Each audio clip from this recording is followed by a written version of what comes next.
the thing that really gets overlooked in American politics is that the big divide is not left versus right. It's fake. It's absolutely fake. The real divide is rich versus poor, right? And the the biggest kind of scam that Republicans ever convinced lower class and middle class people is that they are going to be able to become rich, right? Like there's this thing where poor whites constantly vote against their own interests, and so do poor blacks, constantly voting against their own interests. But it's because, in the case of poor whites, it's like, I might become upper class, right? What if I was upper class? That wouldn't be fair if we tax the rich. That's not fair. So no, we don't have to do that. And then the biggest thing that liberals ever pulled off was convincing poor people and middle class people that the politicians, were not themselves the elite, right? So Republicans are like, you can become one of us one day. And Democrats are like, no, we're one of you. Everything else other than that is bullshit. It's not red versus blue. It's ultra wealthy versus the rest of us. And there's a few things every once in a while. There's some kind of scandal that comes out that really illuminates that. And the two we're gonna kind of talk about right now is like Epstein and East Palestine. They do kind of rhyme. Huh. Oh my god, bro! Is that an anagram? Is East Palestine? Does he fucking spell Epstein, bro? Boo. but I'm definitely going to dig in more to Epstein stuff over some coming episodes. I think I'm going to have a buddy of mine on that was pretty integral to the investigation, actually, crazy story. But the thing with both of these, the reason that I'm drawing Epstein in with the Palestine thing is that both of those stories are perfect examples of each side pointing at the other side just because they happen to be holding the bag when this fucking bag of shit blows up, right? But each of them are equally involved. They're all contributing to this corrosion and erosion of the system around them to benefit the rich. So with Epstein, it's like, look, everybody loves to talk about Clinton being on the plane 22 times, which is wild. You have to say that is wild, right? And none of these girls have ever said, they've actually all explicitly said that they did not ever have sexual contact with Clinton. But go on, you go to the barbershop long enough, you're going to get a haircut, brother. Right? But the most fascinating part of the Epstein thing to me is how he got his start. Do you know how he got his start, Bobby? I do not. Okay. It was he got hired. He was a Coney Island kid who was a college dropout, and he got hired by Donald Barr to work at the Dalton School, the most prestigious school in, like, basically most prestigious prep school in New York City. What's interesting about Donald Barr is that he's former OSS, and the OSS, it was the predecessor to the CIA. And there's a thing, like, one of their kind of slogans is that you never retire, right? Those guys, once they retire, they're always collecting new assets. So immediately there was complaints from students to parents, and this is in the 70s. They're complaining that this guy was inappropriate, and he's wearing his shirts all loose and shit like that. And he basically, I mean, there's a bunch of other color that I'm gonna bring in eventually. Yeah, there's our guy. There's old Donald Barr. He gets hired away from there to why can't I think of the name? If you didn't just put that up there, I knew the name. Brown. Why can't I think Brown? I'm fucking this up.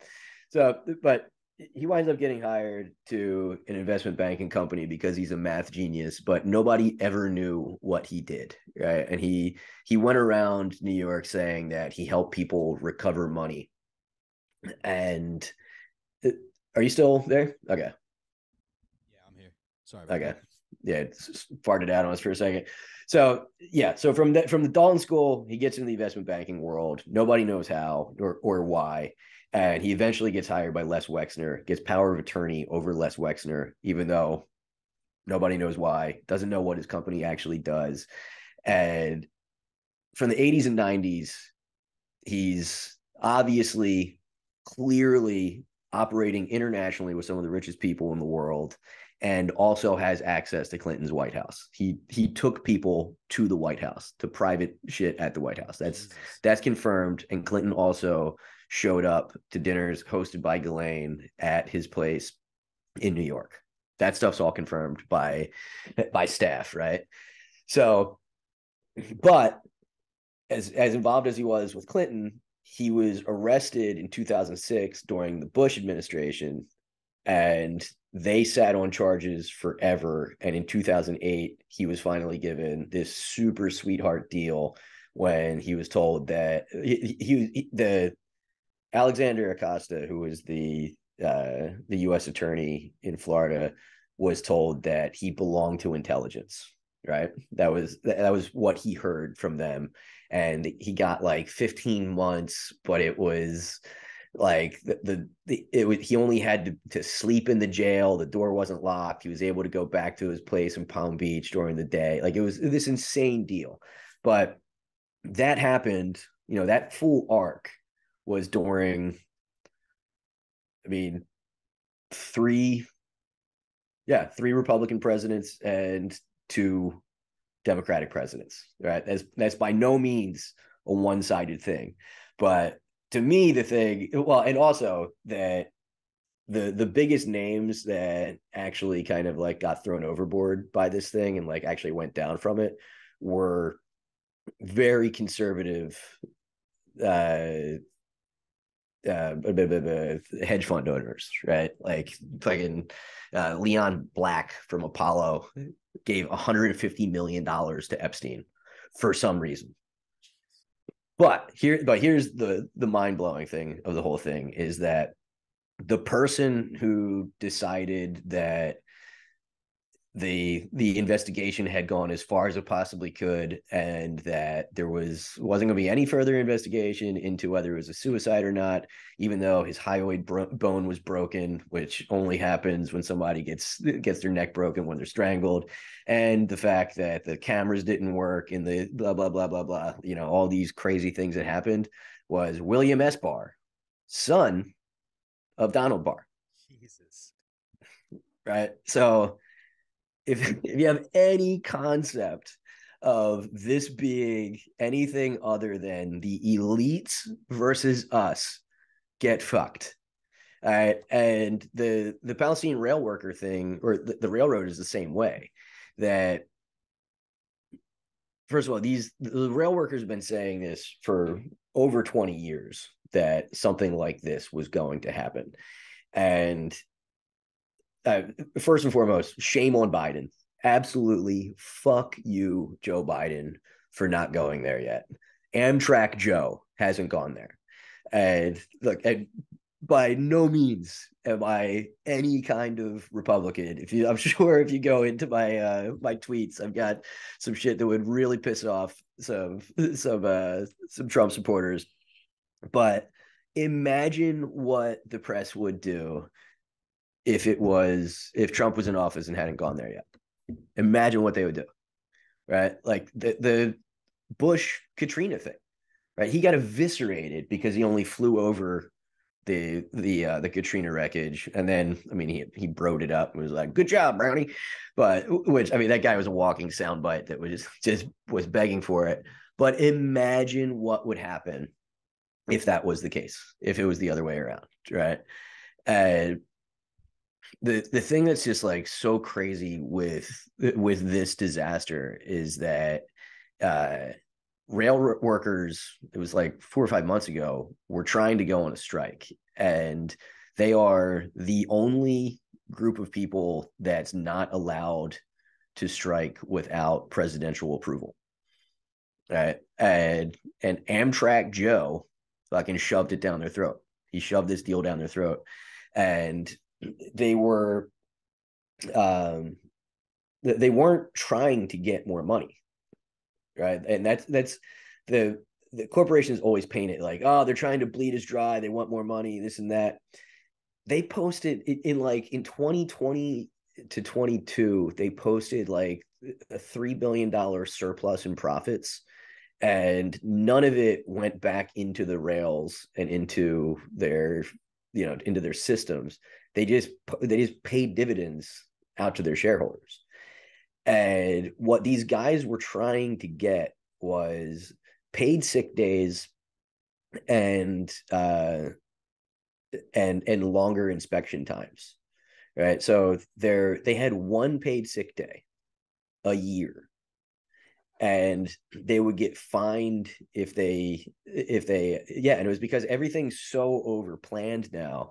And these dudes, they also have to, like, sometimes they might have to meet a train somewhere, and they have to pay their own gas to go meet that train, but they might be out for like 2 weeks at a time because they're just riding the rail and taking care of this thing as it goes. So what they got out of the deal, what Biden helped them get, was 3 more paid sick days, and that was basically it, right? But they the other thing that they're trying to get is, because they're just, they say they're just getting like ground into dust, is that it used to be that they had two guys every car that got inspected. It was two workers, not guys, but it's guys. uh, Two workers had 3 minutes to inspect each car. It's now one worker has 90 seconds inside and out to inspect a rail car. So that's one guy doing 4 times the work. It's like, there's just no way. And these things don't have to be, they've tried over the years. Obama's supposedly tried to get some stuff through. They passed a little bit of something, but right before it got through, it got clawed back. And they were trying to have a rule in place where like they had to register and like put the more toxic chemicals in a certain kind of car. And the reason this thing went up was because it overheat, like the axles on that car overheated, and they couldn't stop it in time because the brakes are also from the Civil War. It's the same kind of brakes they had in the fucking Civil War. And that wasn't even one of the things these guys were trying to get. And like, supposedly that was another thing that got stripped out when Obama did or it wasn't even Obama, when it was pushed through, when they were trying to pass some kind of bill, but it all just gets stripped out every time. It's the rich versus the fucking poor, right? Obama could have done something about it. Biden could have done something about it.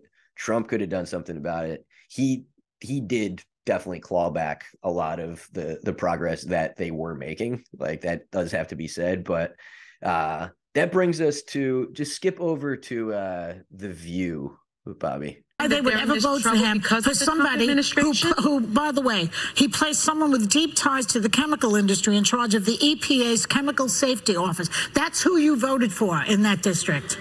Donald Trump. Dude, first of all, for anybody to take their cues from Joy Behar, but like, so she's saying she was literally blaming it on that whole segment started with like, these poor people, the people of of East Palestine. Everybody feels bad for them. Donald Trump, that's who to blame. You voted for this. If what's the difference between that and that psycho preacher that from Colorado, where the fuck he was from, that was saying that Hurricane Harvey was sent to execute the gays, right? And dumbass Stacey Dash, I think she said something like the forest fires and climate change is because of the homosexual agenda or something shit like that. What's the difference between that? But there's no blowback ever for when some crazy bitch basically blames people for fucking, getting destroyed, their entire lives destroyed. And it's some kind of shitty point that she gets to put up. It just drives me fucking crazy, man. Like,